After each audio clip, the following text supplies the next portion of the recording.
and an ordained. Okay, recording started. Cool. I'm gonna start that over.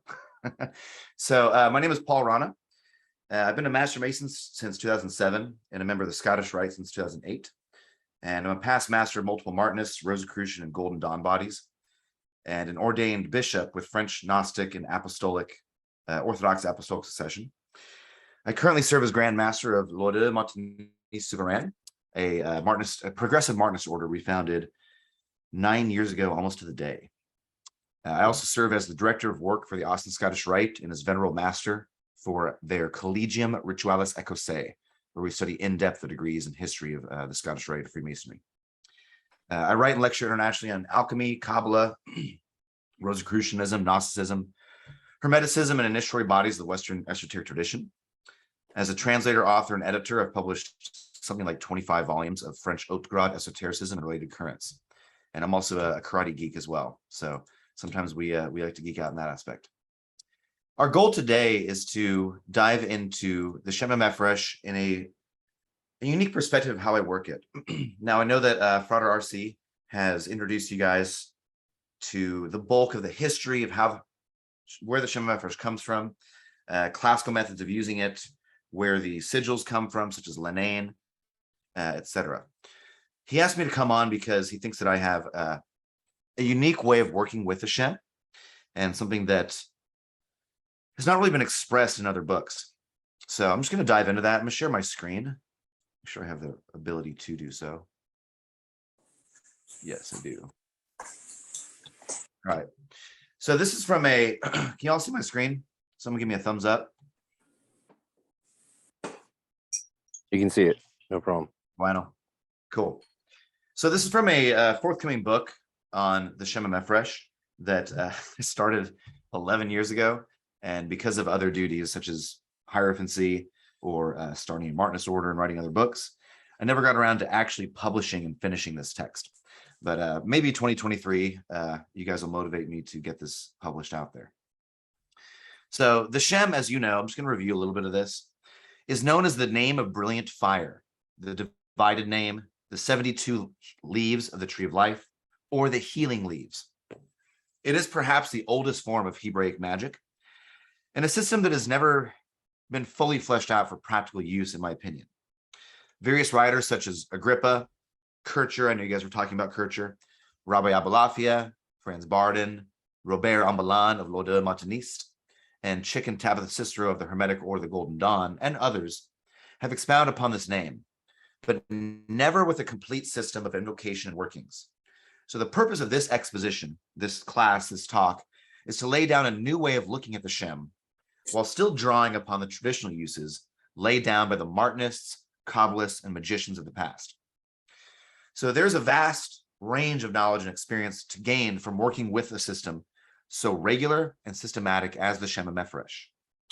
And my theory is that by fully working with all 72 angels of the Shem, through the methods we'll show you, the ardent student will incorporate a full working knowledge of not only this ancient Hebrew magic, but of the following knowledge bases and magical techniques. I'm going to make this a little bigger in case you're watching along and not just listening. By working with a Shem systematically, you can incorporate the tarot with all of its Kabbalistic correspondences. And of course, by tarot, we're talking about the Golden Dawn tarot correspondences from Book T. The Tree of Life in all four worlds.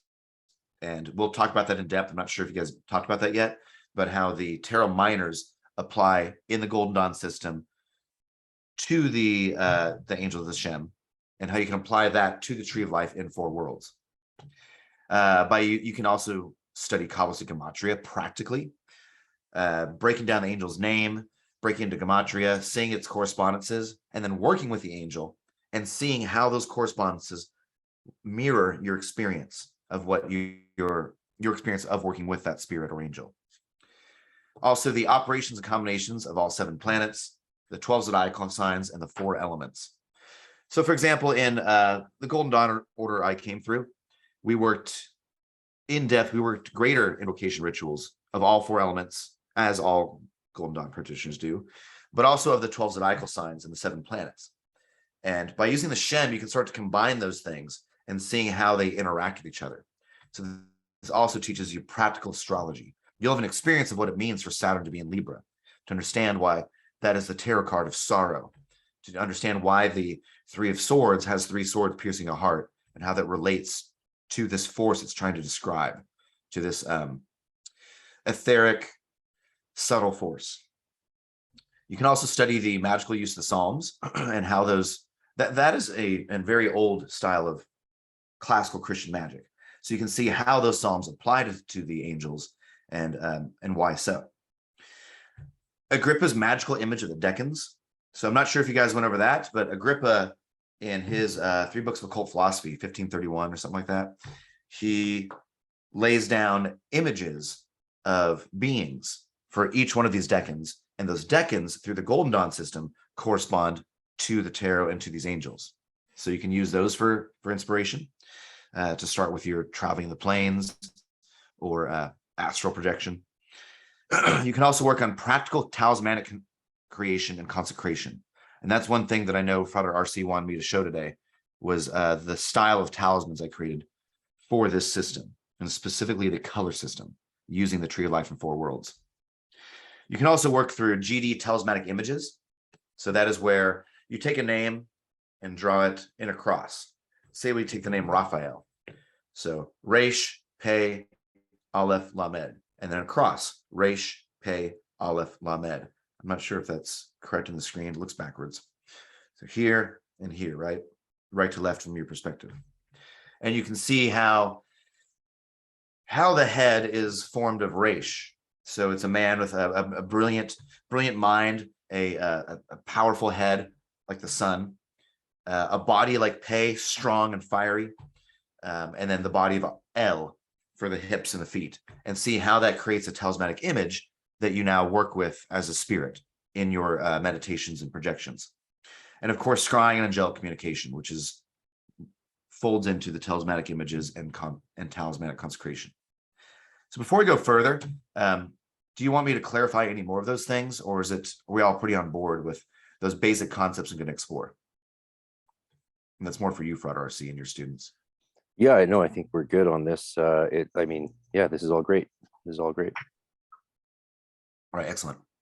So I'm going to skip over the Shem, how they're formed. I know you guys have already talked about that. You've talked about Exodus, forming it through Boostaphedron, making the columns. So now you have your 72 trigrams, right? Which then we add the suffix of El or Yah. One of the things to really build where we're going with this is to understand the astrology of the Shem through the Golden Dawn system. So right here, we have this wheel. This is from Tarot Talismans by Chick and Tabby. And it shows the wheel of the zodiac. So the zodiac, 360 degrees, 12 signs, so 30 degrees per sign. Each sign is split into 3 decanates, right? 10, 10, and 10. Each decanate is split into 2 quintances. Now that can be a day angel and a night angel, or it could be the first 5 days of that decanate and the second 5 days of that decanate. Either way, both work. So with that, you take the Golden Dawn system and you apply, starting with Corleonis, 0 degrees Leo, star Regulus, the heart of the lion, the star of the prince. You adjust the zodiac there to account for the precession of the equinoxes using, Golden Dawn or Rosicrucian astrology, as we call it nowadays. Through these, you apply those angels to these aspects of the zodiac. Now you have days of the year that they rule. You have decanates and quintances. You have a tarot card, and you have a planet within a sign. So let's just say we look at Aries, right? So for Aries, March 21st, 22nd, whatever the equinox falls that year, those first 10 days are under the rule of Mars in Aries, right? Mars in Aries. The second 10 days are under the rule of the sun in Aries. The third 10 days, Venus in Aries, and et cetera, et cetera. Then we roll over to Taurus, and we go through the cycle all the way around. Now, this cycle is very structured. It's basically going down the tree of life, right? During the lightning flash through the zodiacal signs. So here we've got, as well as whatever the zodiacal month is, that's going to show you the element. So Aries is fire, right? Taurus is earth, Gemini is air, Cancer is water, et cetera, et cetera. So now you have an element, a zodiacal sign, and a planet to work through. The Golden Dawn, then it takes these tarot minors, 2 of Wands, 3 of Wands, 4 of Wands, and is going to apply those to the Tree of Life in 4 worlds. Give me just one moment. I'm going to pull up a really cool Tree Life in 4 worlds diagram that's colored.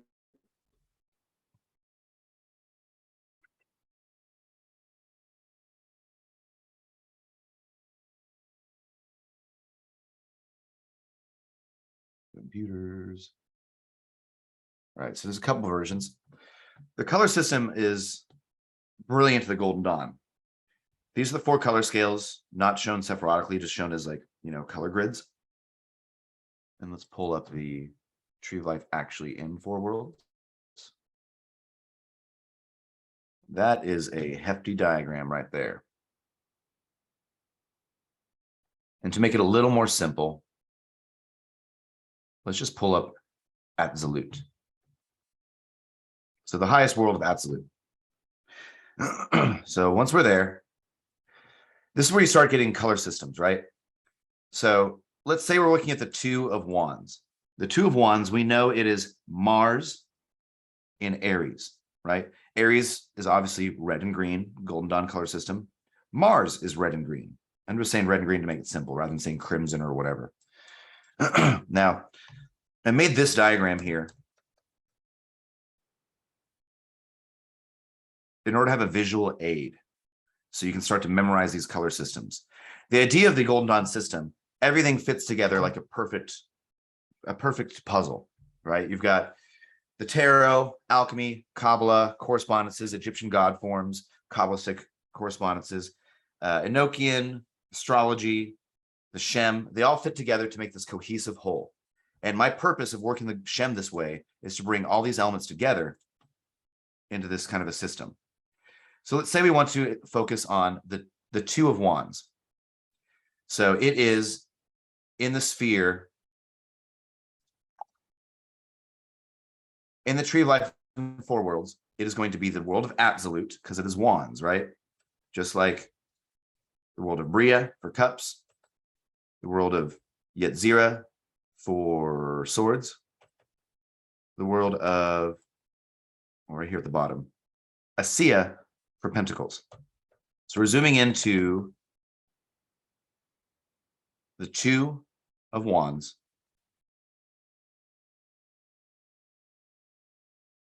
That would be Ace of Wands, 2 of Wands, 3 of Wands, 4, 5, 6, 7, 8, 9, 10, etc. I drew these according to the color system so that we could start having visual aids. So you memorize these things and you can actually project your consciousness into these sephirotic spheres when you're doing your invocations. This is one way to use the color system. So you have Aries and Mars, red and green, red and green. You can also use the color of projecting into the sphere of this gray, this like gray blue for Hakma, or whatever it says in the actual document. I should have pulled that up. But you can use that as the sphere you're projecting into. The 3 of Wands would be this color. The 4 of Wands would be this color, et cetera, et cetera. 6 of Wands, rose pink quartz for Tiferet. Y'all with me on that? On these color systems from the 4 worlds?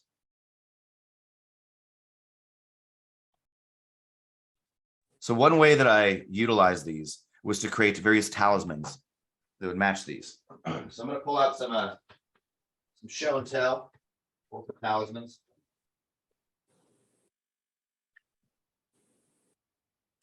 For example,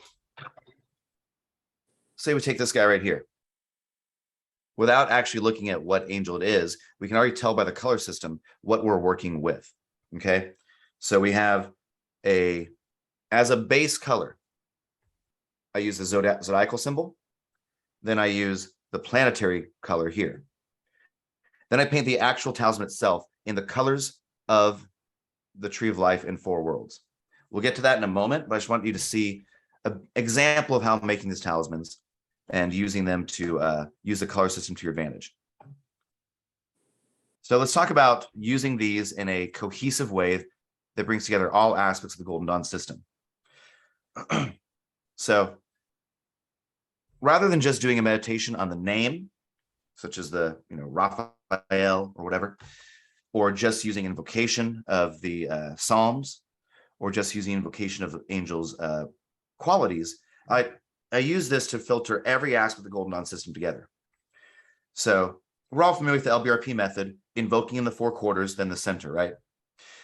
What I postulated here is that we take the outer circle as the zodiacal sign. So in the four quarters, let's say we're invoking the Two of Wands again. You're going to invoke Aries in all four quarters. You can do a greater invocation or lesser invocation. So the appropriate invoking pentagram, the hierarchies, the sigils, or invoking calls, whatever you want to use is left to your preference in this formula. This is a Golden Dawn method of working. Then in the center, you'll call forth the forces of the planetary force. So here we invoked the outer force, the base background, which you can tell this is an indigo. So you can probably guess that this is going to be a Capricorn angel, because indigo is the color of Capricorn, right? Then in the center, we're calling forth red. So we know that we're calling forth Mars, right? So you call forth that spirit to manifest in the center as a unifying and manifesting force within the established vehicle or alembic of Aries. You can use the appropriate hexagram, hierarchies, planetary spirit, sigils, or kamiyas, whatever it is your preference is. You go as big or as little as you want. Then I suggest using the appropriate invoking calls to spiritualize the invoked forces. Rend the veil, make the Luke signs, and thus initiate the lightning flash. At this point, the specific forces of the minor arcana card, so in this case, that'd be the Two of Wands, have been made manifest and equilibrated. You can do further work by using the magical psalms or the talismanic images, the images of Agrippa, whatever it is, projecting into that plane, any way you'd like to utilize that. Now, so you all with me on that aspect? Invoke the zodiacal sign, invoke the planet in the center. Excellent. Yep. Cool. I'm sure that he's trained you guys up really well. Now, calling on the angel itself. You always want to declare the angel's titles, and those classical titles have been laid down in numerous books. And my goal with this book is to bring everything together into one text, so you don't need to flip through 20 books. I have this joke that occultists aren't happy until they have like 10 books on the table. We have to have a Hebrew dictionary, we have to have a gematria book, we got to have a Bible out, we got to have your magical text out, whatever, right? My goal here is to bring it all together into one text. So always the angel's title, the decnet and or quinets that they rule in the zodiacal wheel in the cycle of the year, their office and their function. You also want to do an invocation via the appropriate psalm. You can do that in English or Latin or in Hebrew.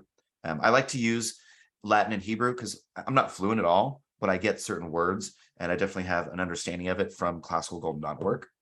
And I think that using other languages, whether you fully comprehend it or not, helps to hit that subconscious trigger, right? Which brings forth all your creativity. At this time, you want to seek, as always, a state of passive receptivity, seeking communion in silence with the angel that's called forth. Keeping in mind that angel's sphere of operation, so the tree of life in four worlds. This is when I would, in my mind, project into the tree of life in that aspect. You can probably see over here in the wall in the upper corner, before I made those digital ones, I painted the tree of life in four worlds just to learn it.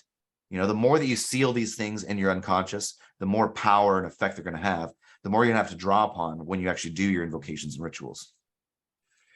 You might also find, again, the images of the decans from Agrippa, or a talismanic image, useful to assist in creating an astral form of communication. And as always, a license to depart or sending away the spirit should always be employed for the end of any form of working. So that is the bulk of the initial part. That's just the basic alembic, planet, calling forth the angel. We all on the same page? Yep. Excellent.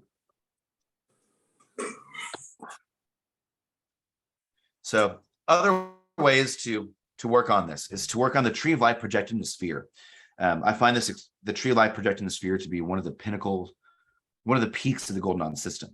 I'm really fascinated with Dion Fortune's sphere group and the work they were doing, especially because they were doing it all together at the same time in different parts of the world. You can also perform this. You can perform this within that big, bulky invocation, or once you really get familiar with doing these things and traveling to different parts of your body, activating Hakma, activating Bina, learning to rise in the planes, which was a huge aspect of the sphere group, you can use this tree of life projecting sphere as a quick way to go directly to that Sephiroth, that angel, that tarot card, that force represents and is corresponded to. So tree of life projecting sphere, I'm sure you guys are familiar with. You have one middle pillar, right? So one Keter, one Da'at, one Tiferet, one Yesod, one Malkut. But then you have two Binas.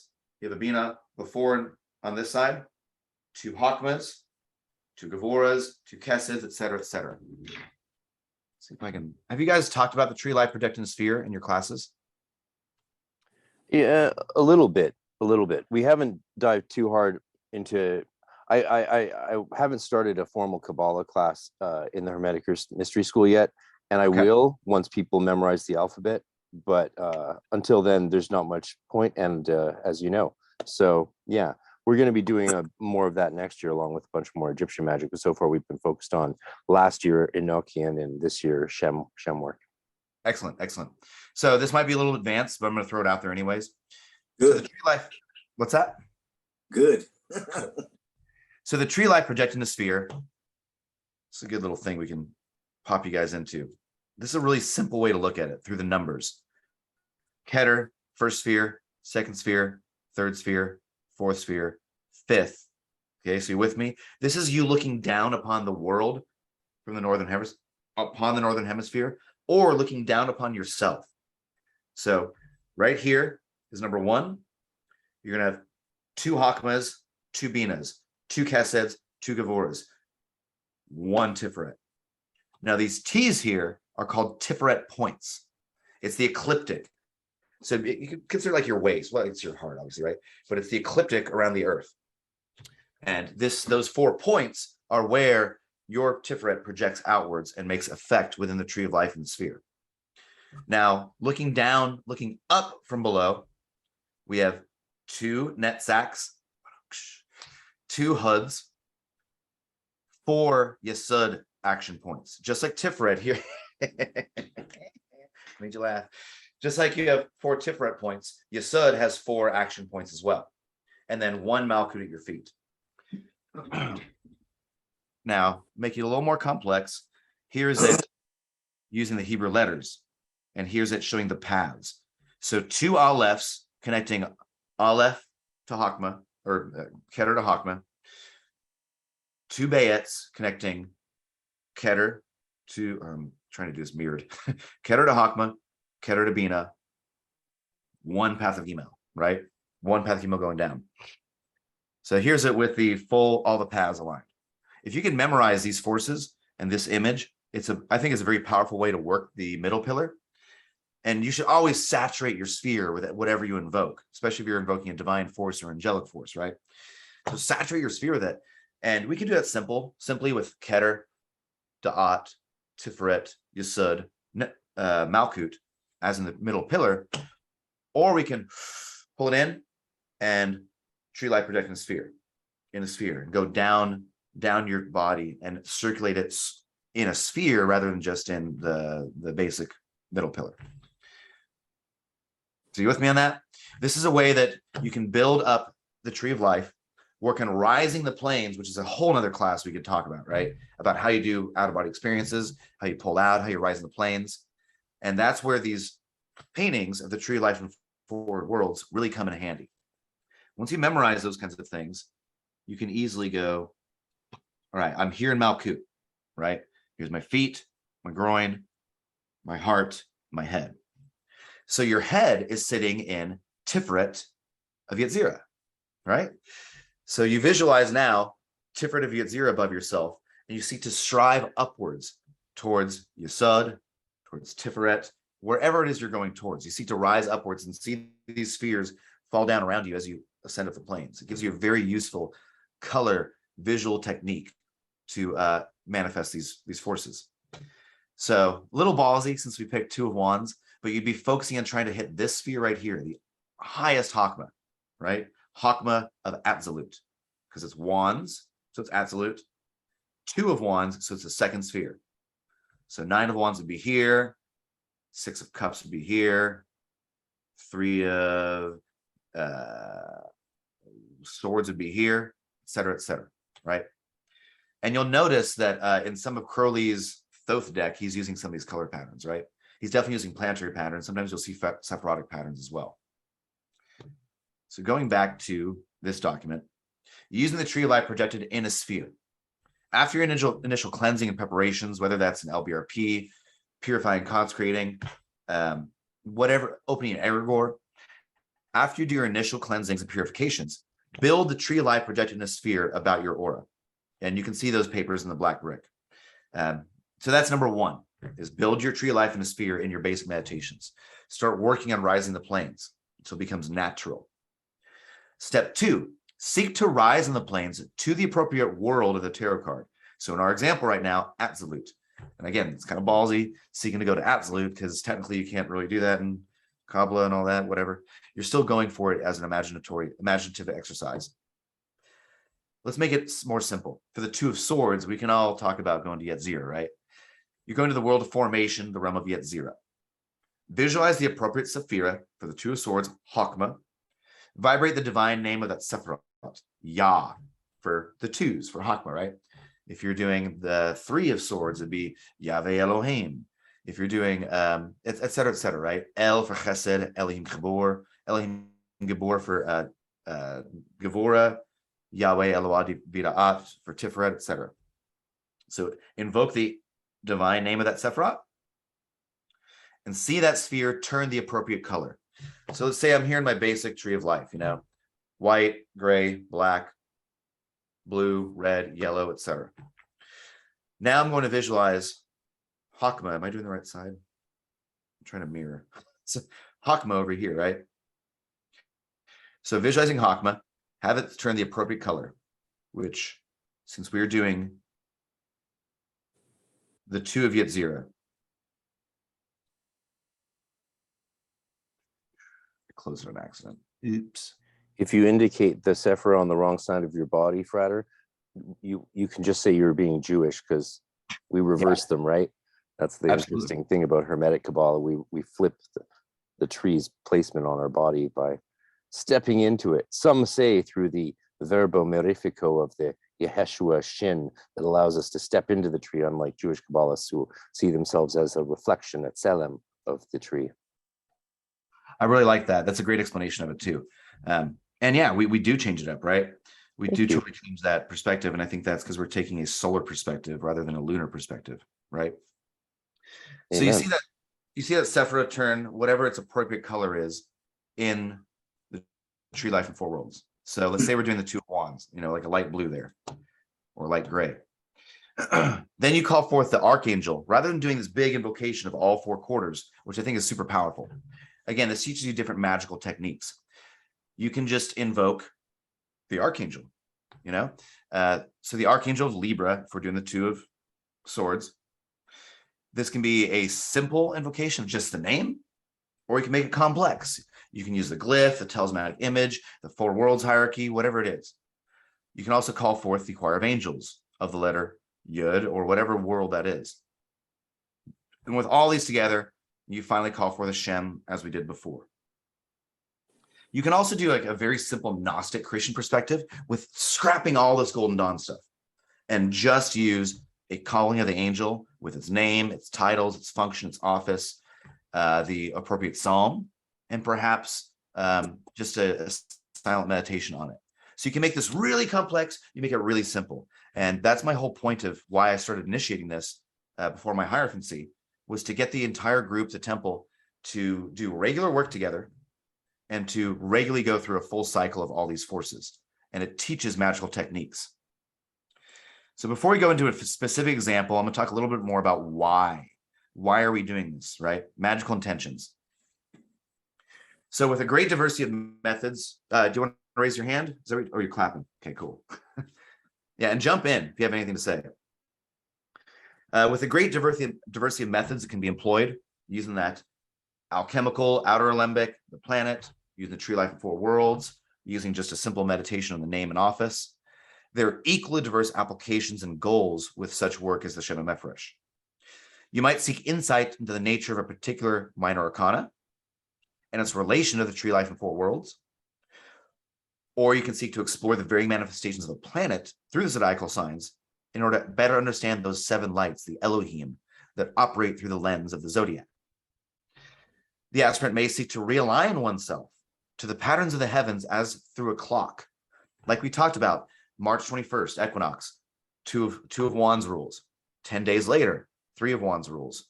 10 days later, 4 of Wands rules. Boom, we flip into Taurus. Every 10 days it changes. Every 5 days it changes the day or night angel. And I would use that in 2 ways. Either A, the first 5 days I work the day angel, second 5 days I work the night angel. Or you invoke the day angel during the day, the night angel at night. Either way. But you're aligning yourself to a clock. And you might find some interesting correspondences to, like, why is this angel March 21st to March 26th? Why is this angel March 26th to March 31st?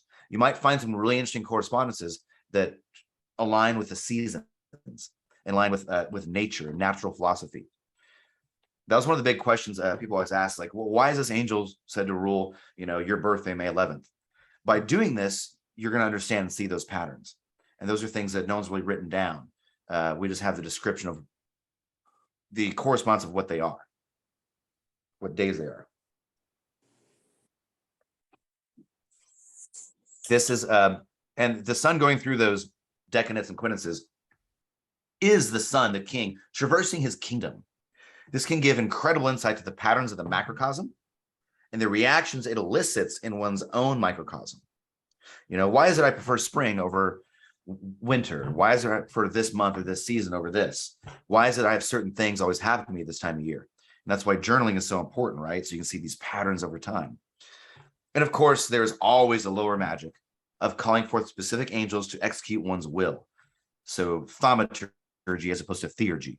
I generally teach theurgy. You want to make the changes within yourself that will then cause you to naturally affect the world, rather than trying to affect the world in your microcosm and having to change according to the new change in the macrocosm.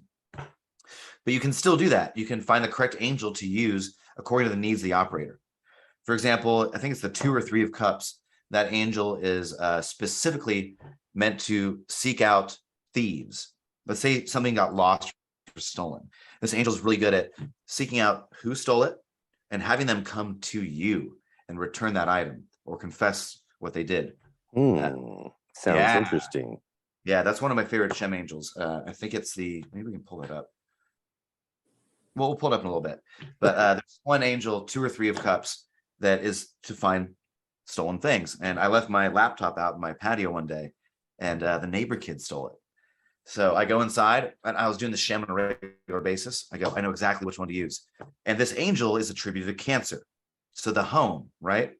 And it takes this thief and brings them to your home. So that shows the Cancerian quality of it.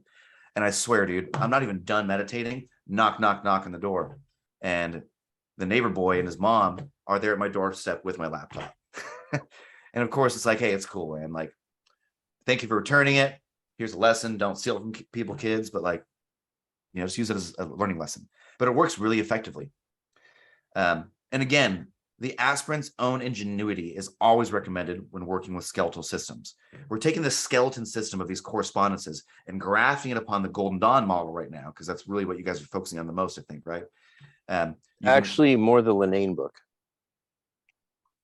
Cool. So that's especially skeletal.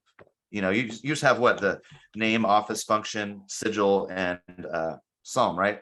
Yeah, and we supplement that with the from Nick Farrell's Shem Grimoire, which is a beautiful book. But like you were saying already, the fact is there's really actually very few books on the Shem out there. And now, despite what your Amazon search bar might tell you, there's just not much out there that's even half good. And again, even the Linane book is peppered with errors, as is even Nick Farrell's Shem Grimoire has a lot of strange ones. Like for all the Ya suffixes, for his rose cross sigils, he draws them with an IAH, going to the IA Yod Aleph Hey petals instead of just the Aleph Hey. And it made me wonder, did he assign that to someone to do that for him? And they didn't translate it. Yeah.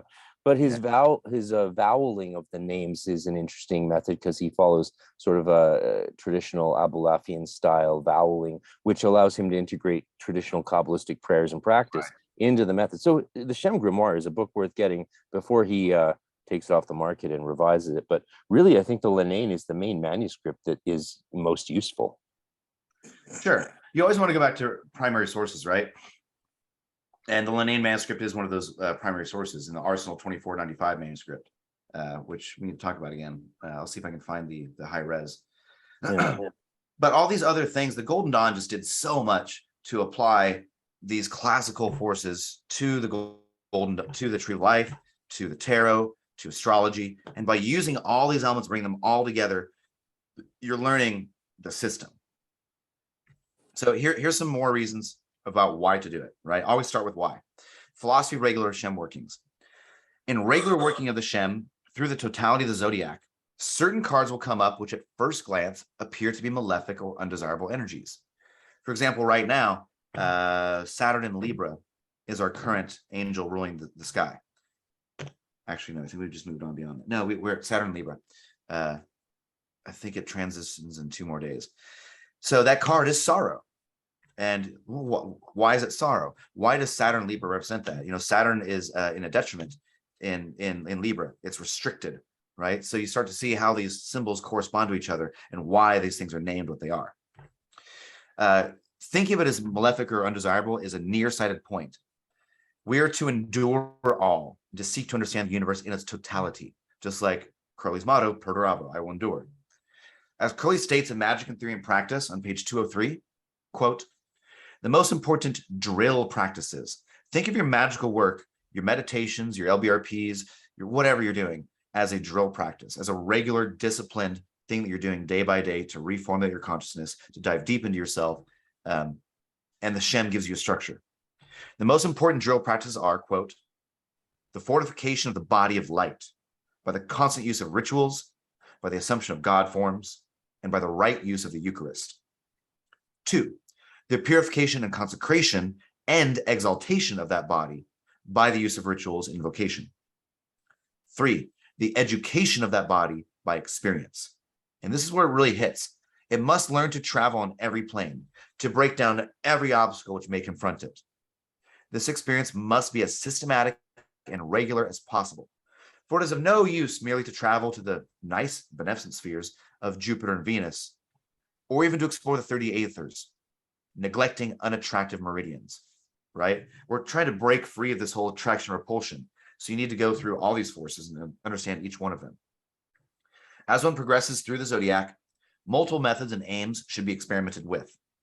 Once a Shem seal or talisman has been consecrated, it can be easily utilized for rapid contact with that force. It's one reason we make talismans, right? We might make them for a specific thaumaturgic use and maybe bury it somewhere for it to manifest. Or in this theurgical practice, we can use them and then tap into them whenever we need to, whether it's thaumaturgic or theurgical. So Kabbalist analysis of the Shem, we've already talked about that, how each of these things are applied. So I think I can skip past there.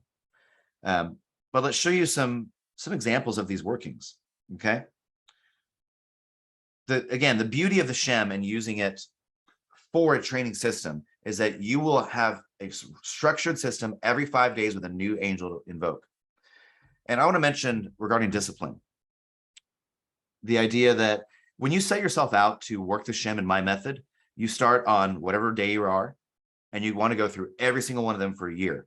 So you'll do 72 invocations in a year, 1 every 5 days, 2 every 10 days, whatever that is, right? That can be kind of intimidating, and life happens. Sometimes you might miss one, right? You might be like, oh no, I missed those 5 days. People have a tendency, if they don't do something 100%, to kind of quit, right? Be like, oh, well, I fell off the wagon, so let's just throw it all out, throw the baby out with the bathwater. Don't be too hard on yourself. If you miss a day, just do it and catch back up, right? Don't neglect it. A Muggle example of this in the Muggle world might be Sober October. You know, the idea that I'm not going to drink or partake in anything for 30 days. If you mess up and on the 8th day, like I did last night, have a couple drinks, you don't need to just fall off the wagon completely and throw it all out. Like, the whole point is to be healthier, to take care of yourself. With this, the whole point is to go through a disciplined, regular practice. pick yourself back up, dust it off, and get back on the horse. So here's just a table. This is from Chicken Tabby's book, Tarot Talismans. The trigram, angel's name, so the Yah or El suffix, the title derived from the psalm, the zodiacal sign, the planet of the decan, angel of day or night, the letter it applies to in Yod-Vav-He, the angelic choir, so fire is obviously going to be seraphim, Aries is seraphim, the tarot card, the key word from that card. So the 5 wands is strife, 6 wands is victory. These are your main source tables to work with.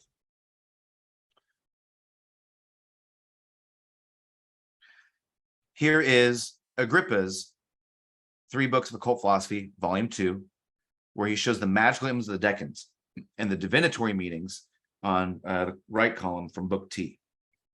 So the first decanate of Aries, which actually is the 5 of wands, but you get the whole perspective I was trying to say.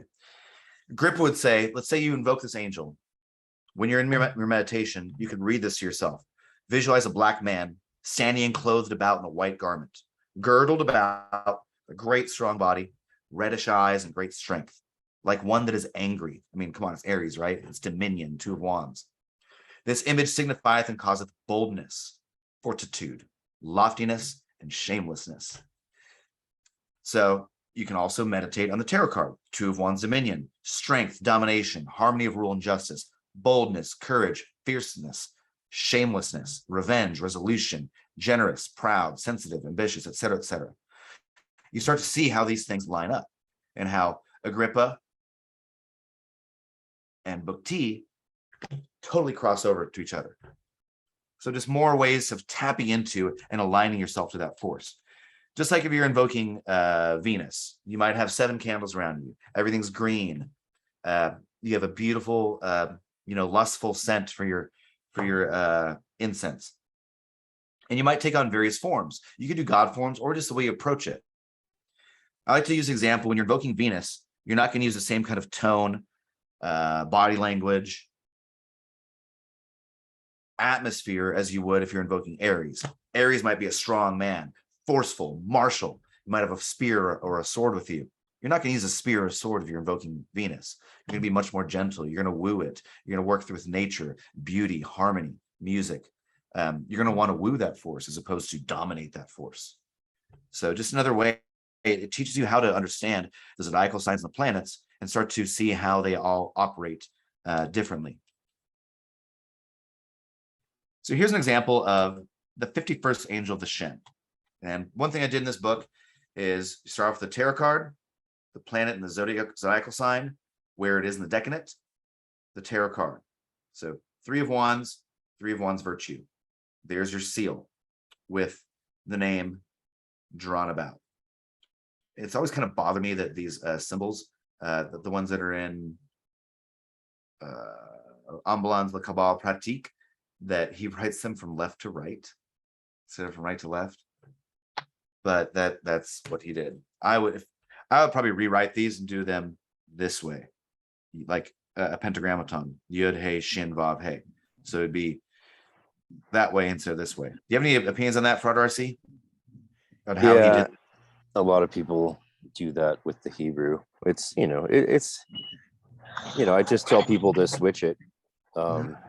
Though again, the spirits probably don't care. Similar with Enochian, maybe you should write Enochian right to left, but again, the spirits seem to say they can read it both ways, which is fair. Right. Your intention matters more than making everything perfect, right? It seems in these systems, at least. Right. So, what was that, Matt? You want to say something? Yeah. What's up, Matt? Oh no, I'm sorry. I thought I was muted out. Sorry about that. It's all good. Matt's listening from work. Cool. I like it. Multitasking. So, for each one of these invocations, what I would do with our temple is I would create this paper, this document, and just list out all the correspondences so you can start to prepare your mind for it. Like that question that happened before we officially recorded. What would happen if a muggle who doesn't know anything about something starts doing the Brahman, or someone invokes Mars or Aries? Is anything going to happen or not? Those are big what ifs. You can't answer. I think we can go a lot of ways with it. But here we're intentionally doing something. So I'll write all this out, have everyone, we read through it and study it So you prepare for what you're about to do. You get into that mindset already. And then you're already kind of doing the invocation before you start the invocation. So you remind yourself what the threes mean in the tarot and the threes in the Tree of Life and Four Worlds. You remind yourself the meaning from Book T. You study the tarot aspects of it, what Mather says about it, maybe the I Ching. You study the astrological aspect of what that force means in astrology. What does it mean to have the sun in Aries? It is enterprising, it's exaltation, militant, headstrong, energetic leadership, which is perfect for,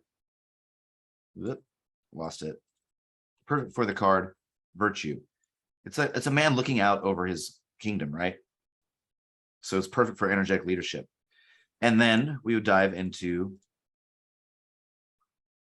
the meaning of the actual Shem angel. So the 51st angel, its name, second decadent, third quinance, angel by day of the Three of Wands, Lord of established strength and virtue. Titles from the Psalm: the concealed God, God the impenetrable secret, Deus secretus impenetrabilis. It's associated with Psalms 104:3. So I give them the Latin, the English, the Hebrew. The divine name from the Tree of Life and Four Worlds. So we're dealing with the three of, what is this? Yeah, the three. So Yahweh Eloah Vida'at, or just Yahweh Elohim, right? You might find it interesting to know that for the last 10 months while we've been working with the Shem and focused on them, this is one of the only two angels we worked with. Nice. So for 10 months, we've worked with only two Shem angels, Achaya and Hechashia. And in December, Perfect. we worked with two more. So it's really hilarious that you chose this as your first example anyway. Yeah, and dude, synchronicities abound, right? When you have those synchronicities, it shows you're on the right track. So we're doing something. Lord be praised. Lord be hallelujah. So, like, for example, just on that note about synchronicities, this book of mine, it's a private journal that I did when I was Hierophant. We made magazines each month or each season. In there, I laid out the Shem working. And I had a friend over, we were talking about Kabbalah, and I pulled this book out. I just opened to a page, like bibliomancy. And I opened to today's angel, to the day of the angel that we were working on. And I'm like, that's amazing. Like, there's a synchronicity. Like, we were supposed to have this conversation. And I think that's a typo right there, actually. But, oh, no, it's not. Divine name. The divine name here I'm taking from the planet. So it's the 6 of Aries. So 6, Tiferet, Yahweh Eloah Vida'at. Or Yahweh, Yehovah, however you want to pronounce it. Yod-Heh-Vav-Heh. The archangel of Aries. So the symbols, the choir of angels, the principalities. Then we go to the actual function of the angel. So these are classical interpretations from Ambalan or others about what this angel is.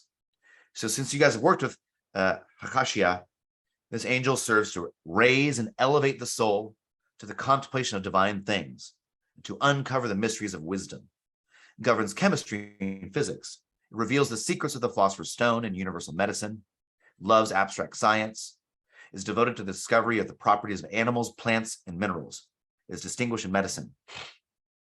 You can use this thaumaturgically or theurgically to meditate in this name to recall negative deeds from your past and reflect on some of your more unpleasant traits. So this is an example of, like Curly said, don't neglect the spheres that seem scary, right? Or seem malefic. Use these to reflect upon your negative deeds and your unpleasant traits. Feel the pain you've caused others and ask that light to eradicate all your negative attributes. So theurgically cleanse yourself. The force called repentance spiritually repairs your past sins and diminishes the dark side of your nature. The negative side of this angel rules over charlatans and all those who abuse others' good faith by promising them extraordinary things. So we can see how the angel's qualities definitely show this leadership, bring raise in wisdom and elevated to oversee things from without, from about. You can see how virtue, when it's perverted, becomes that control, becomes charlatanism. Agrippa has an image of a woman outwardly clothed with a red garment for Aries, right? Under it, a white something, typo, spreading abroad over her feet like a white gown, probably. This image causeth nobleness. So you see this beautiful woman in red and white, and it causes you to want to be noble. height of a kingdom, greatness of dominion. That totally ties right back into the card, right? And then I would just do things, take out the angel's name and do some gematria on it and see what kind of applications there are to this. This one's aligns, through like Latin and all that. Sub umbra alarm tuarum Yeshua, under the shadow of thy wings, Jehovah. Like how priceless is your unfailing love. That's a really great one to represent strength and virtue. So here, so y'all with me in how we make these correspondences and why we study this to prepare? Yeah, they very much guide us to understand perhaps other influences within the spirit, right?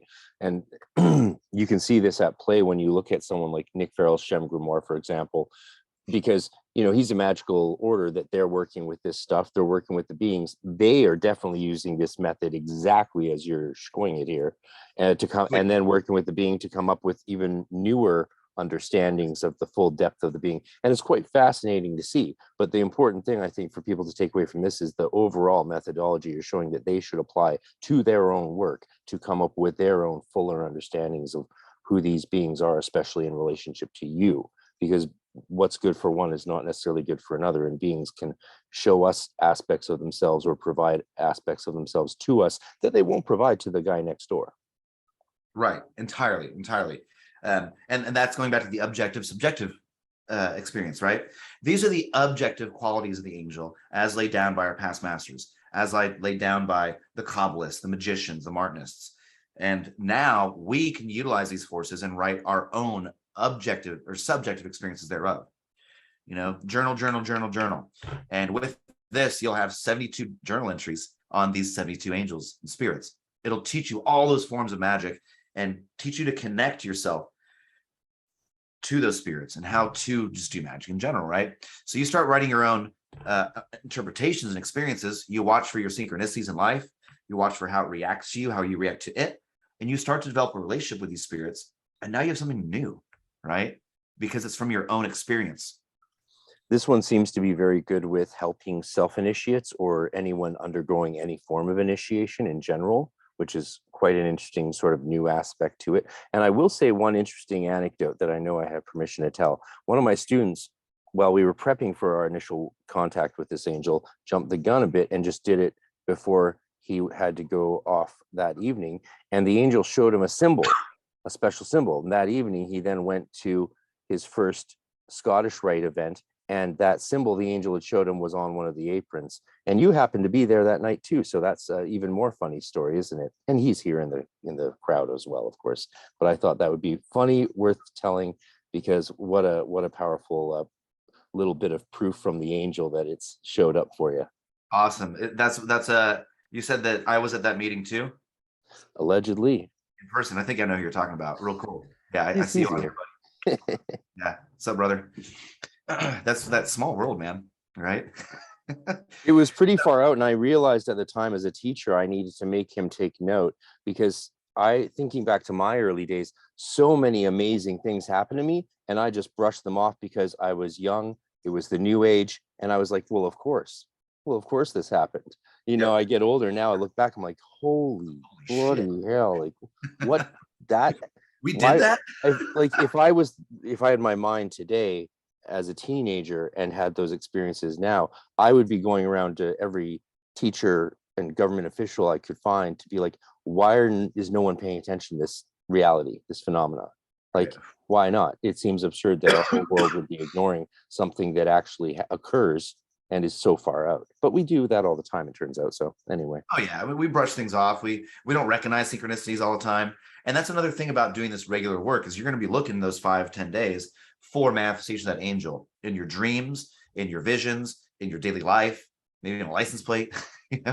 Like you see these things in the craziest places when you actually have your eyes open. So let's go through some examples of actually working it, of how you would do these meditations practically. So using the 4 worlds method, I would set up, I like using images. I'm a really visual learner, I'm a really visual magician. So I would have like glyphs of the forces. I'd have a big Aries up in the east, because that's your outer alembic. That's your backdrop. Your canvas is going to be red, right? And then you're going to manifest that orange sun on that red canvas. Then we'd have the seal. This isn't that angel, but you get the point. You'll have the seal, the angel on the altar. And you don't have to use this colored method. I think it's super effective because now you know the zodiacal force and the planet right off the bat. And you know the color. This is gray flecked with pink. So let's go back to the tree life in 4 worlds. If it's flecked, we know right away that it's going to be the world of Asiya. Asiya is the only flecked world. These colors get more solidified or muddy or like crossed as we go down in manifestation. Let's zoom in on this. So here's your Sephiroth, right? There's your 40 Sephiroth. Absolutely. Bria, Yasira, and Asiya. Asiya, what you did there. So right here, Bina, I like bad jokes, sorry. So right here, we can tell that we are working with the 3 of Asiya. We can tell we're working with Bina in Asiya just by the colors of the sigil itself, right? So now we know exactly what we're working with, you know?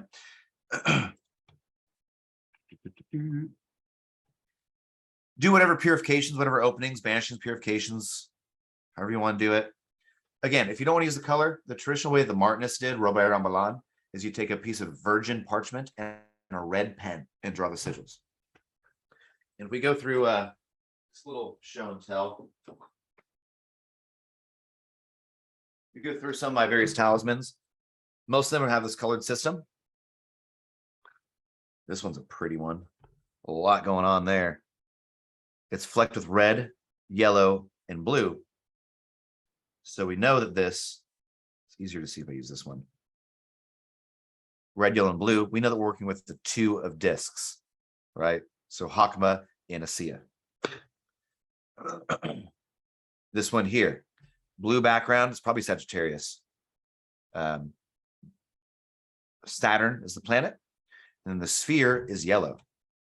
So if Saturn is the planet, sphere is yellow, we can figure out what planet this is, what card that is. Other ones, like real simple, you know, red on parchment, classical Robert Rambalan style. Could I say right here, I'd like to add, so I think something some people might not realize is when I was excited, because you have another video on YouTube already about the Shem, which I direct people to, because let's try and not repeat ourselves ad infinitum in this life, right? Let's try and build on each other's work. So you have a great video there. But what was interesting, of course, is the way you're using the colors actually isn't Golden Dawn color magic. There's 2 methods of Golden Dawn color magic. This is a 3rd way.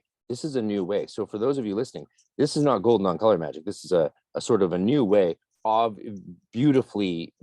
It's almost logically a logical addition to the GD way. I'm trying to praise your method, but I'm just stumbling over my words. So I'll send it back to you, brother. Thank you. Well, it is Golden Dawn method, but they never use it this way. We're using the Golden Dawn color scales. We're using the Golden Dawn colors of the planets and the Sephiroth, the planets and the zodiacal signs. We're using the Golden Dawn 4 worlds color, but no one's combined them like this before. And it's a really simple thing. I don't know how this came about, but one day I'm like, oh, these apply to this and to this and this. Why don't we use all of those? So this is a new innovative way of using that for sure. So, okay, you can see the text again. So, you know, build the tree of life in your sphere of sensation, vibrate the names, lightning flash, get some current going in your middle pillar and center the light in Tiferet. Always balance and center it. Now, this one is not using the Golden Dawn 4 quarters invocation. It's just using your mind, going through an astral trip, invoking the Sephiroth or the Sephira. So raise your awareness to the supernal triad, because we are working again with the 3 of Wands, right? So Bina in Absolute. So raise your sphere, your conscience to the neshama. Illuminate the 3rd sphere, this sphere in your perspective, the 3rd sphere of Bina. See it glowing in crimson red, because that's the color of that sphere in that world. And then vibrate the name Yahweh Elohim. You know, turn it red. Vibrate the hierarchy of the planet, archangel, principalities. We call upon thee, Lord, the divine name of the Lord of knowledge. You see, there's a typo here with my font. Yahweh Eloah Vidaat, the angel of Aries, 7th choir of angels, the principalities. to assist us in this invocation of the healing leaves of the tree of life. That's just a stock sentence that I insert the powers of the angel.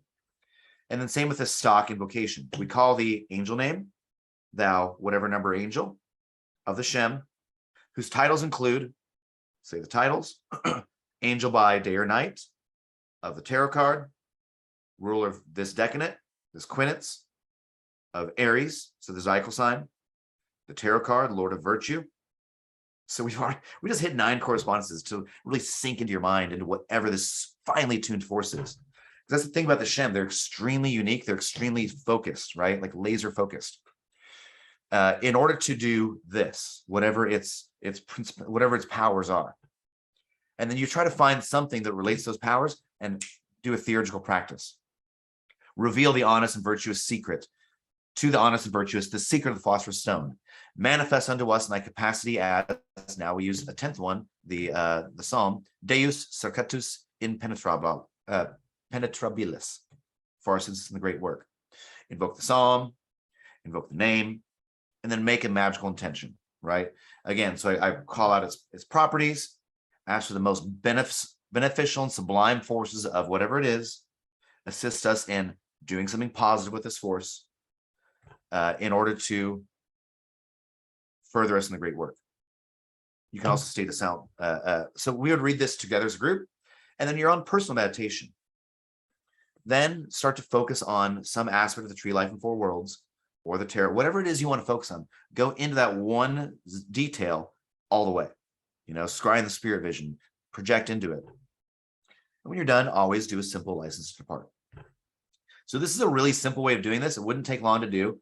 Those greater invocation rituals can get kind of long until you experience them. You just fly through them real quick, right?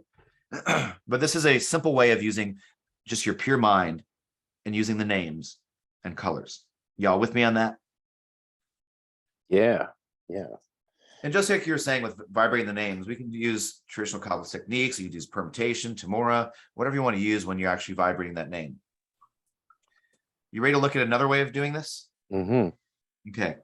Yeah, this is one of the, what I was saying while you were getting set up. It's a fascinating system. It really is when you look at it in contradistinction to the grimoires and to, like, say, Enochian. It's its own thing, and it has certain sort of rules that are unique to it, but it has flexibilities that are also very much unique to it. And that's why I think it's such a great thing for new magicians to study, whereas if you get into, say, Memoriam, Verum, or some of these other texts that are dark and heavy, they're also very rigid in some ways, whereas this has got a lot of room to play. It gives you a lot of room for creativity. We just threw you 10 forms of correspondences. You can use any one of those, 2, 3, 4, all 10 of them. Or you can just use one. You can get very, very creative with this work. It allows you to be a true magician as you experiment through all 72 forces. If you have 72 forces, I lay down 4 different ways of working this, kind of 4 rubrics. And I encourage people to cycle through those and then find out what works for them. This mystical method works better for me. Pentagrams work better for me. Tree life and sphere works better for me. Whatever it is, right? It forces you to try something new and see what you're good at. See maybe where you need improvement. So this one is the 10 of Cups, perfected success, satiety. I'm not going to go through reading all this, but you get it. We go through the same stuff as before, all the correspondences, astrology, blah, blah, blah. This one's using the GD 4 quarters method. So you do your openings, your purification, your banishing. You're going to establish the outer circle as a zodiacal alembic. Think of it as your vessel, right? Or your canvas that you're going to be painting upon. So because this force is Mars in Pisces, so it's red, green, in like purple, yellow, green for Pisces, red, violet, yellow, green.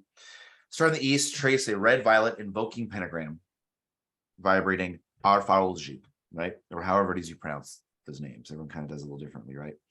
So you do the invoking pentagram of Pisces. Do that in all 4 quarters, right? I didn't make this very clear. Trace the yellow-green Pisces symbol, vibrate that formula of tetragrammaton, project red violet light, sign of the enter, blah, blah, blah, right? You do it in all 4 quarters. Person you can call may or may not be used if you want to use it. Then over the center of the altar, just like here in our talismans, you're going to manifest the planet. So now you're using hexagrams with that appropriate color, divine name, you can call if you want, etc., etc. You call the angel, just like before, make your magical intention, meditate and work upon it. So exact same thing we're doing, but now we're using the Golden Dawn pentagram system, making the sphere around you, your outer, your limbic or your canvas, and then the colors you're using is that planet, right? That's the what you're manifesting. You with me on that? Is that clear? Yo. Cool. Yo. Yeah. No, it's great.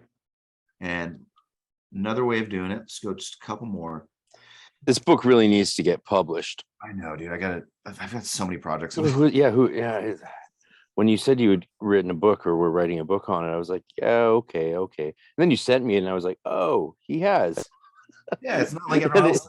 It made me so sad because I was like, this would be useful. There's really nothing much good out there on the Shem, despite all the stuff that you'll Google.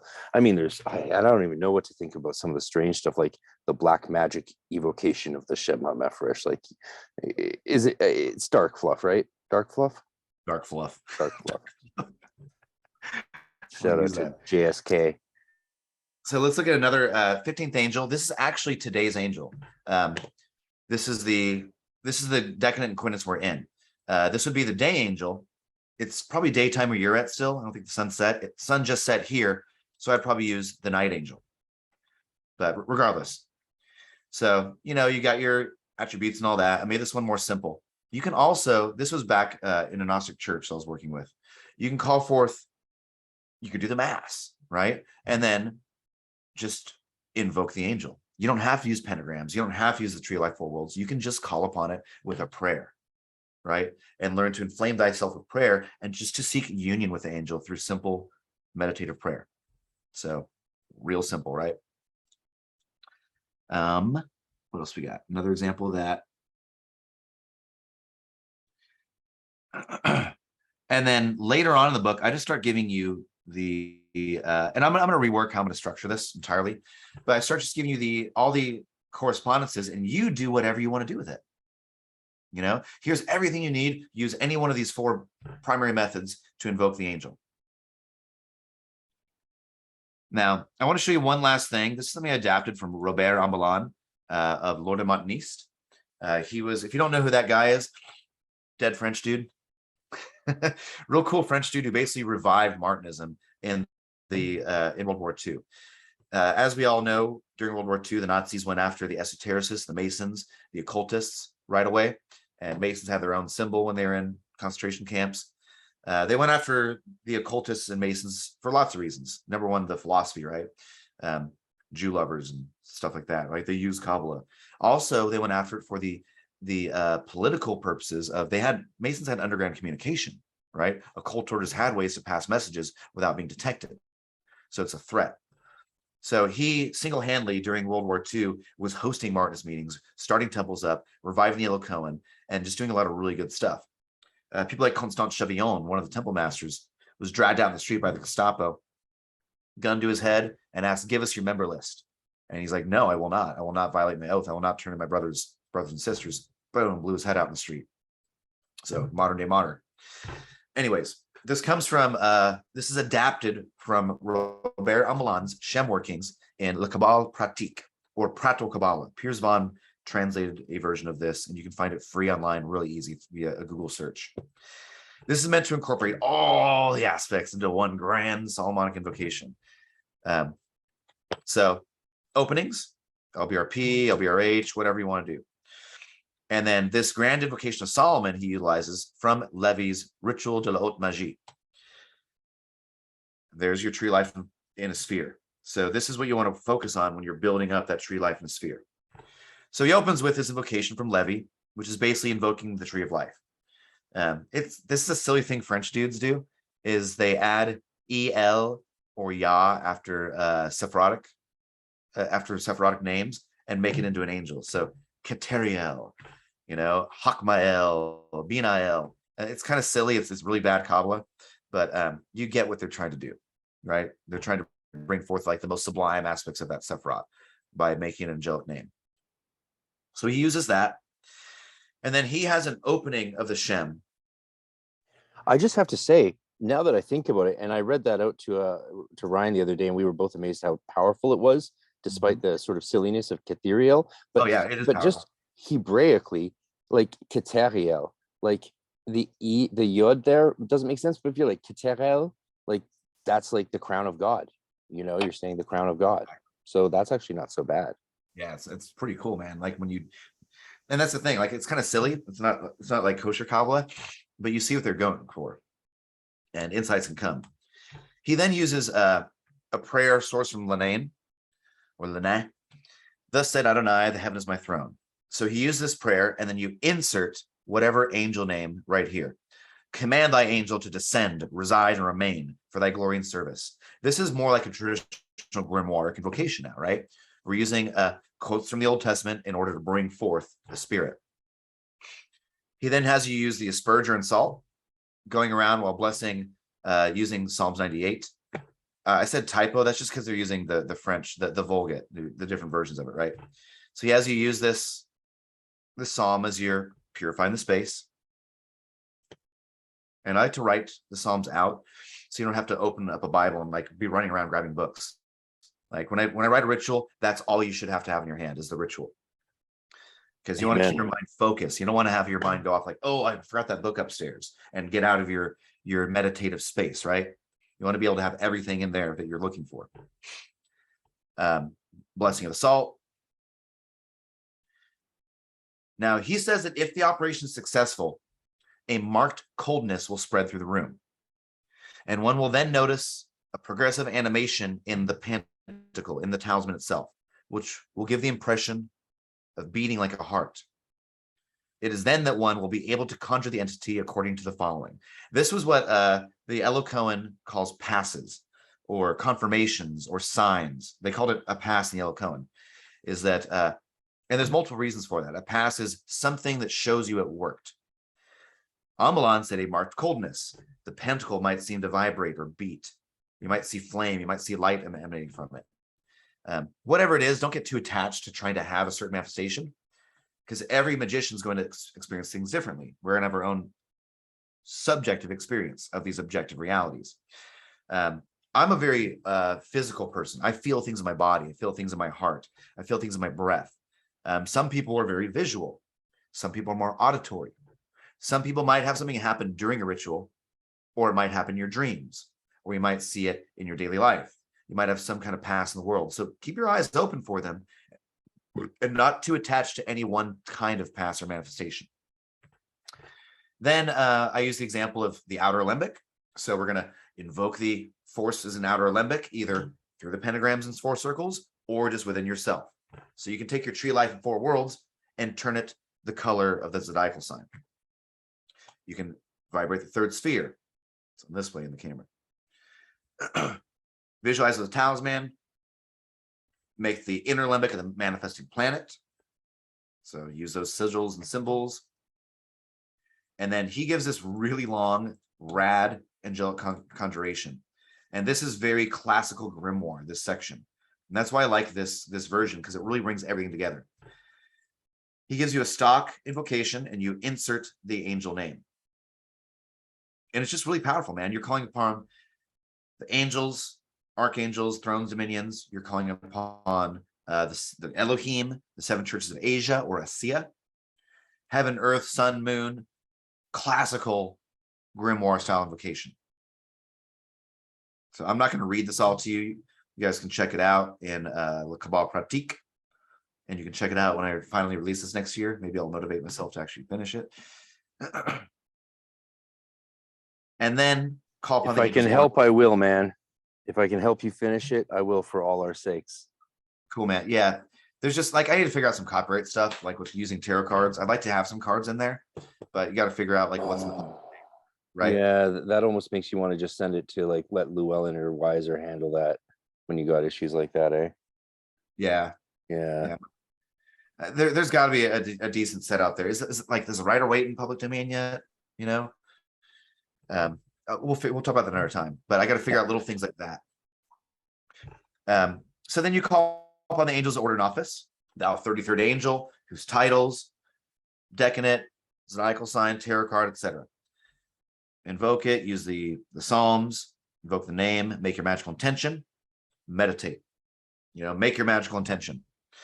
Mars shining upon Capricorn. So these little things, these phrases here are kind of like just interpretations I made of the angel after working with them. And then he gives you a Thanksgiving, which is basically your license to depart. So this version of it gives you, oh, fucking A, forgot about this. Apologies for my language. One thing we did was we took our chalkboards. We made these giant 12 by 12 chalkboards. They're actually 4 by 8, several of them, and you could piece them together to make a 12 by 12 circle. We would draw the outer limbic, as you can see there. These little rays are the 12 houses. And when I would do these workings, I would look up an astrological chart. I'd pull up like solar fire or something, and you see where the planet is. So instead of just invoking from the east, I would place, see right there, Capricorn. Capricorn at this hour invoking it is in this house, right? And that's where the planet is. And you'd face whatever that is and invoke directly from that planet in that sign. So it's just a really cool way of aligning your magical work with the literal macrocosm. I'm going to pull from Mars right there into my sphere. And, we have the pentagram because it's a pentagrammaton, and we would draw the name. You can see here I used Ambalan's way of drawing it left to right, just because I was using his tradition. And then the altar cloth applies to the planet. The outer is the sphere. You got your water, your salt, your light. So I'm just going to hold that there for a second. So we know right here, we're working a Capricorn spirit, a martial spirit. So you can figure out what that angel is just by deducing those two things. And then seeing the color that is gray flipped with pink. So this is Bina in Astia. Whoop. That's from my old order. So that's the majority of what I got. That was about 90 minutes. You guys want to talk about Q&A, or do you have other things you want to bring up, Frater RC, that I didn't touch upon, or maybe I glazed over? Yeah, we could have a quick little chat on the record here before we disable the recording and have a Q&A free for all. And also, while I'm chatting, if anyone has questions worth asking on the record, please do ask them right now, because there's a lot of people who obviously just couldn't make it on a Thanksgiving Canadian Sunday night, and they'll be happy to watch the replay, as well as just other people who are around the world. So here's a question before I get in. Well, I'll let you guys. Okay, here we go. Please, what about Ambalan saying that the sigils are malefic? I think that was a red herring. I think that he wrote that later. That was a later appendix or a suffix to that document. He said that after years of working with us, we discovered they were malefic spirits. I think that was a red herring, and I think he's just kind of trying to brush off the merely curious. I've been working with these for a decade and have never experienced malefic things with them. Now, sometimes you're working one of the more malefic seeming cards, and you might have something come up that you're like, oh, that sucks. That's a manifestation of that angel, but it might lead you to something down the line. So beware of nearsightedness, right? Keep your mind on the eternal and on long-term goals and long-term visions. One other thing I want to mention about the Shem that Poke Runyon did, which I think is really clever, is he paired the Shem with the Goetic spirit. So in his initiations in the OTA, the Order Templi Astarte, and the work, one thing he would do is like you'd create a relationship with the Shem angel, and then you use that angel to control the Goetic spirit. So I wouldn't do this, but you could put on one side the Shem, on one side the Goetic spirit. I would do them as two separate talismans, and one on top of the other. This one is now ruling over this. So by working through the 72, you could say that you're kind of preparing yourself for an Brahman operation. You just went through a 12-month cycle, balancing every planet, every zodiacal sign, right? Through a natural course of the sun going through the heavens. Now you can go and do your 72 Goetic spirits and bind each one of them using your angelic talisman. That's pretty cool. Yeah. Okay. Before we get to the next couple of questions, I'll let the questions pile up for a minute because there's a few things I wanted to get to before we go off topic with some of the questions that are coming in. Well, not off topic, but just further from. So regarding the starting at 0 degrees Leo in the Golden Dawn version of the Shem versus the other ones, we've been using Amberland. So there's two different things going on, right? One's starting with Leo, one's starting with Aries. Yeah. Maybe you could say a bit more, just a bit more clarification. If you have any because you're one of the few people I know who's worked with the Shem even more than me, which is crazy, but awesome. And so maybe you could say a bit more about that. Yeah.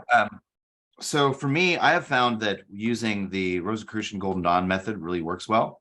I also encourage people to experiment, try different things, right? See what works for you. Can I give you a good example of this? And that's something I really need to make sure I tighten up. I should write an article about that in this book. One thing we've been experimenting with is the difference of, we've been doing operations on the Shem Angels day and time. We've done them on the day, but not the time. And we've done them not on the day or time. So we've been comparing those things. That's why I said we've only worked with 2 angels all year so far. We're going to work with 2 more, but one of the things we do in you're working them again and again. Yes, one of the things I like to do in our Hermetic Mystery School is sort of teach people the process by which they can figure these things out for themselves, rather than just tell them what I think works best. Because as we know, that's not necessarily it's a bad way to teach, honestly. Absolutely, and that's the whole point of this system. Is I'm presenting you all these correspondences, various ways of looking at it, whether it's equinox is Aries, or whether it's starting at Aries or at Leo. I'm showing you all these ways, and you go forth and conquer. You go forth and experience it and travel to all planes and see what works for you. So I will make a point when I get on this, finishing this, and writing an article about that and analyzing the difference between the 2 wheels. That would actually be a good article for the Light Extended, actually. Right. Absolutely. Which one's the Light Extended? That's the Golden Dawn journal. The one that like Chicken Tabby and no, that's the Yekida one. Okay. By Cherubim Press out of Dublin. Okay, cool. Dean Wilson. I haven't really. That would be a good article for that journal, though, because it touches on the Golden Dawn thing. Anyway, yeah. So you said in your YouTube video on the Shem that you recommend people pick one of the ways and work with that, and obviously that's always sort of good advice. Right. I'll get to another audience question. Well, I think of what else I want to say to you. Somewhat unrelated, but what does Martinism mean? I tried to look it up, and I don't think I really understood. That's from my brother Soul, and he's down in Texas with you as well. Actually, shout out to Corpus Christi, or wherever, somewhere around there. And yeah, you're welcome to pitch Martinism as much as you want here, brother. Cool. Yeah, and you and I talked that we're going to look into doing more podcasts together and more of these things. This is just one. We'll definitely have more of these talks, and I'd love to do one specifically on Martinism at some point. That would be great. I'm sure when I visit Texas, hopefully soon, now that Trudeau's gotten rid of the what thingy, then hopefully you guys can hoodwink me up and show me what it's all about. Oh, buddy, I'll take you down to my basement. So I'll just move to your basement or live under your stairs like Harry Potter. Actually, the basement is under the stairs. So Martinism is one of the primary currents of the Western mystery tradition. It's the Christian school of the Western mystery tradition that seeks to reawaken in its initiates the knowledge and experience of their own divine origins and powers, so that we may once again exist in the fullness of the divine immensity. It is a system that the pursuit's undertaken not just for yourself, but for all of humanity and every spirit that suffers outside the pale of divine grace.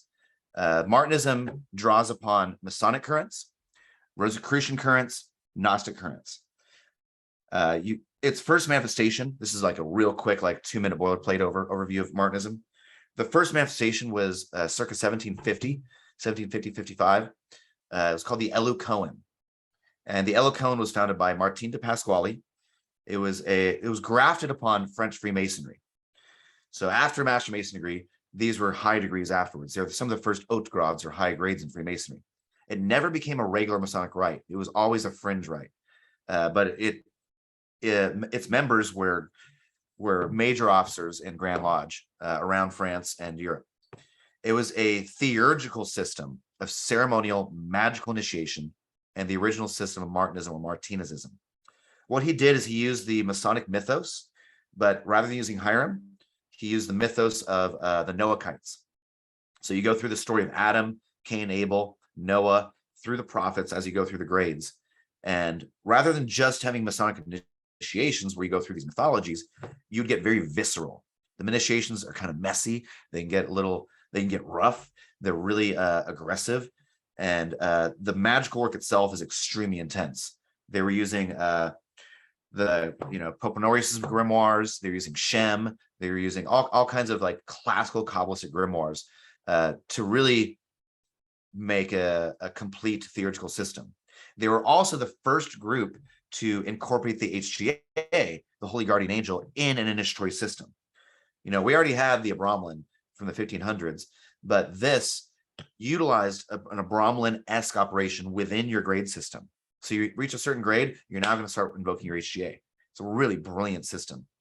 It then split off after Pasquale died into two main branches. You have the CBCS, which is the Masonic branch, and that exists both as a regular Masonic rite and as a outside of Masonry independent rite of Martinism. That was founded by Jean-Baptiste Willermoz, and it focuses more on, it was based on the strict observance and the rectified Scottish rite of Freemasonry, and it expresses the Martinist traditions through chivalric philosophy and moral art. Lastly, this is the one that most people think about when they think Martinism, is the Voie Cardiaque, or the Way of the Heart. And that comes from Louis-Claude de Saint-Martin, known as the unknown philosopher. He didn't actually ever create an order. What he did is he taught the Eloquent, and he assisted Willermoz in making the RER, the Scottish Rite, rectified Scottish Rite, and CBCS. He wrote a lot of books. He had friends over for dinner clubs and for book clubs, and he would philosophize with them. 150 years later, after his 160 years after his death, not 160 years, 100 years later, Dr. Gerard and Pappas codifies it into a 3-degree system like Masonry, Associate, Initiate, SI. Most orders just do that, but my order, the Order Martin Souverain, utilizes the full Eloquent, CBCS, and Martinism. So I hope that answers your question, and I hope it wasn't too long an answer.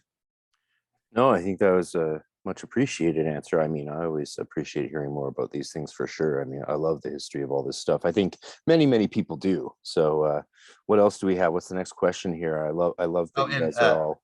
Can I comment to Sol? He said he lives from Corpus but lives in San Antonio. Dude, I'm in San Marcos, so I'm an hour away from you. Let's meet up, if you'd be so inclined. I would love that, actually. Cool, man. I'll tell you after the recording. Yeah, make sure to connect with me after. We'll drop my link tree for everyone, and you can find me through there. Unlike my other student who's been in photos with you but never introduced himself to you, Sol there is much more. No, I think less shy. He has introduced himself. I think I know who he is. I'm just teasing. Okay. So the next question is, I love that one. No, that's not a question. Please, what about the Ambalan saying that the sigils are malefic? I think we did that one. Somewhat unrelated, but there we go. Thanks. Please, what about the Barden sigils? I can answer something about the Barden sigils. So I worked Barden, like, when you read Barden and you're like, oh, it's meant to be worked this way. I did that hardcore from 94 to 97.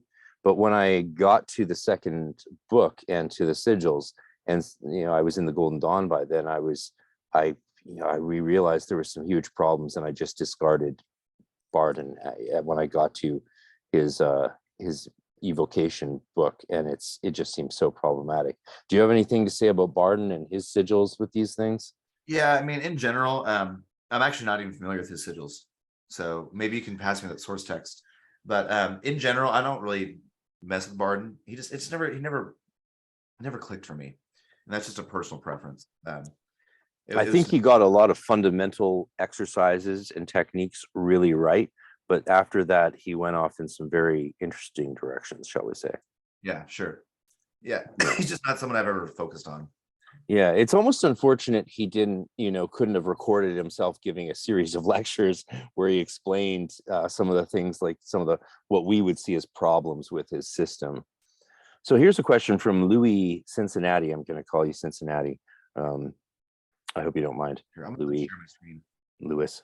When you come to the part to concentrate the pentacle, concentrate the pentacle where I lost the question now because I have a screen. When you come to the part to concentrate the pentacle by using water and salt and reciting Psalms 99 and 103, should you sprinkle water first and recite Psalm 99 next, sprinkle salt and then recite Psalm 103, or you sprinkle water and salt together and then recite Psalms 99 and 103? Which order should it be? Well, let's see what I wrote. My interpretation of that. So he says one then disperses with extra water, then with salt while reciting Psalm 98, blah, blah. And then he just gives an initial quote. What I did is I did the asperger, I did the water around the quarters. I guess I should have shared my screen again. Is that going to mess you up? Where are the controls? I mean, like I usually either do each quarter or walk around the circle or just do the object. So like, you know, aspergus may dominate, sopot mundabar, avas may. My interpretation was asperger in the 4 quarters in the center first, and then salt 4 quarters in center. Probably salt really on the talisman itself is what I did. Water in the outside, water in the center, and then salt in the talisman. Interesting. That was my approach. And of course, experiment with these things. Do it your own way. See if you get different effects by doing different things, and see maybe what you can cut out too as you become more adept in these things. What you can streamline. Yeah, he says also, what about the time, meaning day and hour? Yeah, like I said earlier, there's different correspondences. You can have Amblan says like, oh, this angel rules March 21st at 11 p.m. You can try invoking it March 21st. Then you got 20 minutes to work with that spirit or to begin the operation. But then you're obviously not working within planetary timing as normal in the Solomonic tradition, which is okay. That you're not correct. Yeah. And I don't think you really have to use planetary time. You know, I've used planetary time for plenty of things, and it can definitely be really powerful when you do. But it's more effective. Don't let planetary time stop you from doing something, right? It's always better to do it and it not be perfect than to wait for perfect conditions, because perfect conditions will never occur. So, you know, try both. My main focus was more on the decans and the decanates and how those line up than it was on the day. But try both and see what works for you. See if there's a difference.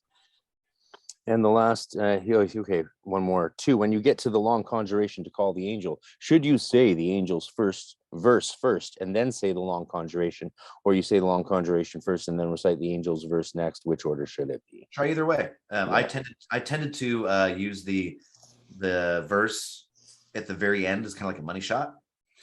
But you can try either way. See what works for you. You know, it's something maybe do it before and after. Bookend it. Yeah, that's a good answer, actually, the bookending of it. There's English and then Latin, or English then Hebrew, or Latin then Hebrew, you know? Yeah. So one point of view that's very common is to do the conjuration last, since it's often considered that you just, if the angel doesn't show up or the spirit doesn't show up, you repeat the conjuration till it does. This is where teachers like mine in Temple Tahuti, Nineveh Shadrach, who's famous for, you know, starting ritual 11 at night and not finishing till 6 a.m. Why? Because the spirit didn't show up till then. He just keeps going. He would keep going. And that was the training. That's the mentality I was trained under. However, if at first you don't succeed, maybe you should just take a break and try again later. But you can just certainly keep hammering until they show up, because again, these are independent beings with their own thing. And your own psyche and mentality that day could affect everything. Affects your magical work, right? Your psyche, the day, what's going on in your life, what's going on in the heavens. So, you know, if at first don't succeed, try both. You know, see if you can force it to appear, or take a break, like you were saying, and do it at a different time. We found that with the Enochian system, we experimented with doing the differences of the conjurations, then the calls, versus the calls, then the conjurations. And definitely if you do the conjuration and then do the calls, it seems like that really charges them to show. But if they don't, then you have to go back to the conjuration. So we figured it makes more sense to do the calls, get that Enochian energy really in the air, and then conjure it till it shows up. And sometimes you don't even get through the conjuration before it shows up. Right. Yeah. And in which case, just stop and commune and talk. Yeah, and that's the whole thing about magic, right? We're experimenting, and it's magical art. It's the occult sciences, but it's magical art. You know, your science are all these correspondences. Your science is the tradition. The art is how you approach it. So I usually do the Enochian calls at the end, but I totally understand your perspective of why doing them before. because you bring in that Enochian energy. You're bringing in like a tapestry or a canvas for it to manifest on. Well, sort of like imagine you're doing the conjuration part, and it's like the angels like maybe it's not even hearing it because you haven't done the Enochian yet. And then you do the Enochian and it's like all of a sudden they're all listening, but they don't know who you're calling. So then you have to repeat the conjuration. Whereas if you just do the calls, the Enochian, they're all listening. All of a sudden you've got their attention and and then you go into who you're talking to. And it's like, okay, so the Enochian's like picking up the phone, the conjuration's dialing the number. Yeah, I like that. That's a really cool Just analogy. thought of that. Yeah, brilliant. Absolutely. The kind of stuff that happens when we just chat with each other, you know? Like Yeah. that's why community is so important. And we're so blessed to have the internet now. We can talk from different countries and collaborate, you know, in this way. Yeah, I love the fact that I decided to do these weekly open lectures and invite people to do them, and I hope to get more people in to do them. I'm really grateful for you being here with us today, brother. So kind and generous of you to share your time with us. And once we wrap up these formal questions, we'll go off the record, as it were, and everyone can get a little wild if they want. So we got something that just came in though on the record. So let's do it. About community before you that last question. Oh yeah. HMS in Order Martinist Superman, my Martinist order. I'm the Grand Master of. We really utilize Slack and online communication because we have members in temples around the world. We have some members who are members of the Austin Temple, but they live in like Portland. So they'll fly down here a couple times a year to do work. Now we stay in connection by using Slack and by communicating, sharing our stories. Like you said, you ask a question, all of a sudden you get 40 opinions, right? So the power of the internet really allows us to create these cool communities because we all learn better together. You know, my first degrees will teach me things, or me trying to teach them something brilliant will come out, right? So the more the merrier. Amen. Okay, here we go. And virtual magic. No, talking about Nino Shadrach, maybe I'll try using the Berhatya. Okay, you could. I mean, let me get it right. I talk about Nino Shadrach, or as I knew him, Frater Ka, or as I actually knew him. Well, I won't say that. But I don't practice anything he did, right? Like, and I only knew him for a year before he left the order and left the temple that he founded. But he trained the two adepts above me who trained the shit out of me. And he was I really liked him. He let me into the order because he was let in at 16. So when my mom signed that waiver, he let me in at 15 and he knew the potential I had. Still took 6 months for the adepts down in California to approve me and do the astrally check me out. And I swear I thought I wasn't getting in, but when I did, it was the greatest day of my life, of course. So thank you very much, God, for that. Saved me from the doldrums of high school. And my deal with myself was if they got in, I would have to do schoolwork before magic work. So I went from being a straight F student to a straight A student. That's rad. Which is so, when I look back at that, I'm like, what kind of fucked up kid was I to even think that was a, like that's way, I can't believe it's so weird. I was a fucking freak. Yeah. You know, and a year after he let me in, I met your BFF, Jeff, down in Cali, which is how we know each other. Yeah, man. Why I've had so it's amazing. It's been an amazing life. Small world. And it's almost over thanks to Klaus Schwab. Huh?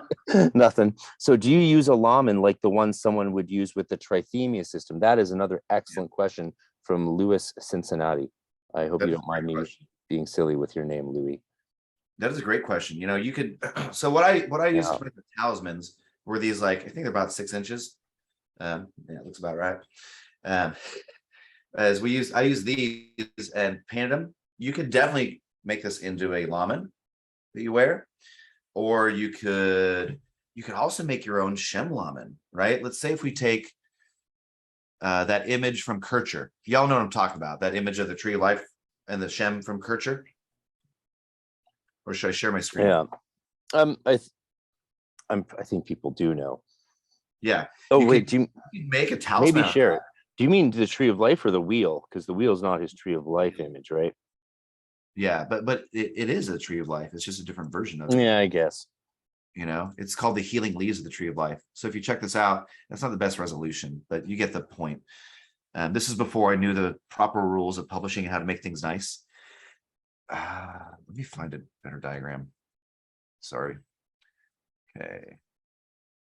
Where are we at? Yeah, this was what I focused on my lecture last month. And the Shem are up there on the leaves above the circle. All right, so check that out. There we go. That's much better. So you have this you have this wheel, 72, right? You've got everything's here. You have the trigrams. The trigrams are on these leaves, which are called the healing leaves of the tree of life. And then the full angel names here and all their powers and principalities and all that stuff. You could definitely, and then down here you have the tree of life with the angelic names. You have the 12 tribes of Israel and the permutations of Yod-Vav-He. So you have everything you need right here, and then Yeshua in the center, right? Would be really cool is just to make a talisman of this and make that as your laman. That'd be a sweet thing. And then you're charging each one of these angels as you go through the cycle. That'd be really cool. I mean, this was what inspired Eckel's celestial lotus ritual in his Angels and Demons book, right? Which I wow. You didn't know that? No. Oh, yeah. So it's interesting. You didn't see the video where he and I talked about that, eh? I'll link it to you. I think I've made it very accessible to people. But so he used that to inspire his operation the only way that Damien works with the Shem is by invoking them all at once. Which is amazing and very traditional and very medieval magic. Yeah, that is another way that I didn't put in this talk. I forgot about it, but that's a way that modern Elo Cohen does that, and not the original Elo Cohen. The Elo Cohen did not do that, but something when Ambalan reconstructed, since he was so into the Shem and grimoires, is there was a period where he'd have you invoke the Shem every morning, all 72 names, and like just talk about a long doing that. That's like a Shem self-initiation ritual. Absolutely. Which is how Damien describes those operations, as far as I recall. That's really cool as like an opener, but you're not getting specific in any one angel now. It's a totally different philosophy, right? Here we're going deep into one spirit. Like you said, a focused ray of light on one issue, or either in yourself or in your life, in the world. Absolutely. Yeah. Yeah. So totally different. Why you're doing it. It's of course a fun fact to mention that the idea of putting that symbol into a laman so you could operate with these angels would have had Athanasius Kircher in like a conniption. He would have been called on the phone to the Inquisition, be like, "I got one." Got one. So if we've done the formal questions, let's turn off the recording and open this up to us just chit-chatting. Yeah, sound good? Do you want to say a formal goodbye, good sir? And then we'll continue. Thank you all very much for attending this. I hope that it shed some new light in the Shem HaMephorash on different ways of approaching it. Utilize those 10 different types of correspondences. And as always with magical art, see what works for you best. Follow your own intuition, follow your heart. Use the traditional methods first is what I suggest. You know, it's like playing jazz. You got to learn your classical scales first. You got to learn the rules. You have to learn your circle of fifths, major and minor keys. But once you know all that stuff, then you can play jazz. You can throw in some wrenches. You can throw in some techniques, some art, and make it your own. Because that's how you're actually going to open up your heart and connect to these forces. So thank you very much, Frater, very honored Frater RC, greatly honored Frater RC, for inviting me to this Hermetic workshop and for allowing me to speak with you guys. It's been a pleasure. All right. And thank you very much, good sir. And we'll turn off the recording now. We can all just let loose and say whatever we want. And no one will mind except whoever owns TikTok in China. Right. I'm crazy.